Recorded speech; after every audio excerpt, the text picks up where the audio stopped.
जय श्री हरि भक्तों। सनातन हिंदू धर्म में तुलसी के पौधे का महत्व सबसे अधिक है। इसकी सबसे पहले पूजा भगवान विष्णु जी ने की थी। श्री हरि कहते हैं, जिस प्रकार देवी लक्ष्मी से वैकुंठ को ऐश्वर्य प्राप्त है, उसी प्रकार वैकुंठ में तुलसी के कारण ही पवित्रता प्राप्त है। पृथ्वी लोक पर जिस स्थान पर भी तुलसी का पौधा होगा, उस स्थान पर कभी बुराई का वास नहीं होगा।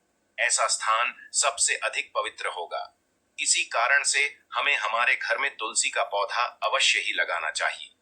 तुलसी के पास दीपक जलाने से क्या होता है, आइए जानते हैं।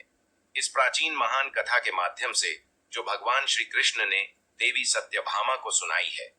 दोस्तों, एक समय की बात है। देवी सत्यभामा भगवान श्री कृष्ण के पास आकर उनसे पूछने लगी, हे स्वामी, आपने मुझे तुलसी के पौधे को जल देने का महात्मा सुना दिया है, लेकिन तुलसी के पास दीपक जलाने का क्या महत्व है? रोज शाम को तुलसी के पास दीपक क्यों जलाया जाता है? इससे मनुष्य को कौन सा फल प्राप्त होता है? तुलसी के पास दीपक जलाने की विधि क्या है तथा दीपक लगाते समय कौन से मंत्र का उच्चारण करना चाहिए? कृपया आप मुझे विस्तार से बताइए। भगवान श्री कृष्ण कहते हैं, हे देवी, आज तुमने समस्त संसार के कल्याण की भावना से बहुत ही उत्तम प्रश्न किया है। तुम्हारे इस प्रश्न का उत्तर देने से पूर्व मैं तुम्हें एक प्राचीन इतिहास सुनाता हूं, जिससे तुम्हें तुम्हारे सभी प्रश्नों के उत्तर मिल जाएंगे। लेकिन दोस्तों, अगर आप भी चाहते हैं कि आपके ऊपर और आपके पूरे परिवार के ऊपर माता लक्ष्मी का आशीर्वाद सदैव बना रहे, तो इस वीडियो को एक लाइक करें और आपके अपने चैनल को सब्सक्राइब करें और कमेंट बॉक्स में जय माता लक्ष्मी लिखना ना भूलें। शाम के समय तुलसी के पास दीपक जलाने से जो पुण्य मिलता है, उसी का वर्णन मैं इस कथा में करूंगा। इसलिए इस कथा को ध्यान से सुनो। इसे सुनने मात्र से ही 100 वर्षों तक तुलसी के पास दीपक जलाने का फल मिलता है। देवी सत्यभामा ने भगवान श्री कृष्ण से कहा, हे प्रभु, मैं इस कथा को सुनने के लिए बहुत उत्सुक हूं। कृपया इसे मुझे सुनाइए। मैं इसे पूरे ध्यान से सुनूंगी। तब भगवान श्री कृष्ण ने देवी सत्यभामा को कथा सुनानी शुरू की। उन्होंने कहा, हे देवी, यह बात प्राचीन काल की है। दक्षिण दिशा में तुंगभद्रा नाम की एक विशाल और पवित्र नदी बहती है। उसी नदी के किनारे हरिहरपुर नाम का एक अत्यंत सुंदर नगर बसा हुआ था।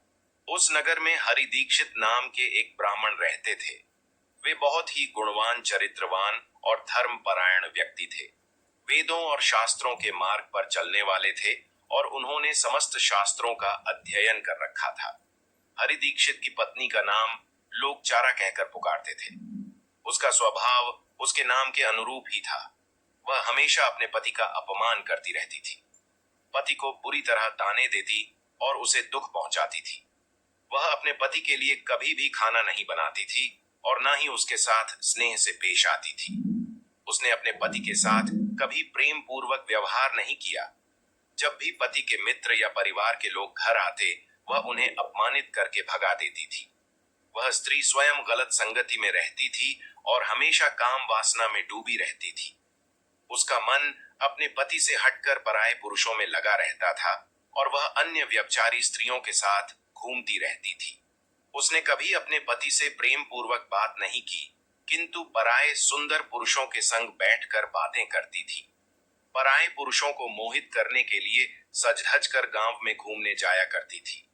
कभी वह वन में किसी वृक्ष के नीचे खड़ी रहकर सुंदर पुरुषों की राह देखती और किसी दुष्ट पुरुष को मोहित करके उसके संग भोग विलास किया करती थी।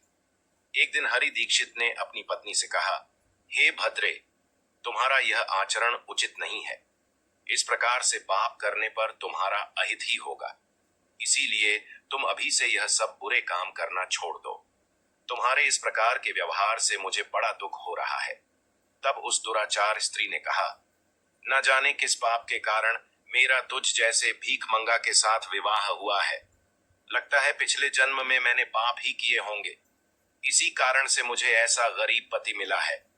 तू मेरी भी इच्छा को पूर्ण नहीं कर सकता। मुझे विवशता के कारण तेरी इस झोपड़ी में रहना पड़ता है। भिक्षा में लाया हुआ भोजन खाना पड़ता है और अधिक मैं इस कष्ट को सहन नहीं करने वाली। किसी दिन मैं तुझे छोड़कर अवश्य चली जाऊंगी। तेरे साथ रहूंगी तो इस जन्म में भी मेरे द्वारा पाप ही होंगे, इसलिए अब मैं किसी अन्य धनवान पुरुष से विवाह करूंगी।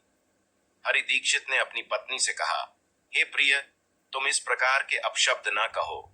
इस प्रकार से अपने पति को त्यागने का विचार मन से छोड़ दो। जो स्त्री अपने पति को त्याग कर पराए पुरुष के पास जाती है उसका अहित ही होता है, उसे नरक में जाना पड़ता है। उस दुराचारी पत्नी ने कहा, नरक में तुम्हें जाना पड़ेगा।